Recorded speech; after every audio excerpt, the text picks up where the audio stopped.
এবারের ভাইফোঁটা অনেক দিন পরেই দিদি ও ভাই বোনেরা একসাথে হয়েছিল। দিদি থাকে বাইরের দেশে, তো ইন্ডিয়াতে ফিরে এবারে অনেক দিন পরে ভাইফোঁটাটা হলো। ধান, দূর্বা,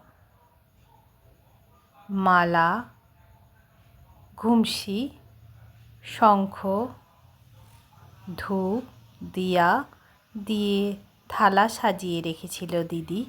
ভাই বোনেরা যখন আসতে শুরু করলো একে একে, সবাই মিলে হইচই করে ভাইফোঁটা উৎসব তারা পালন করলো।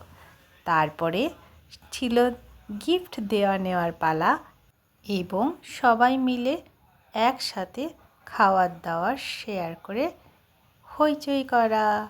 এই নিয়ে কাটলো ভাইফোঁটার শুভ দিনটা।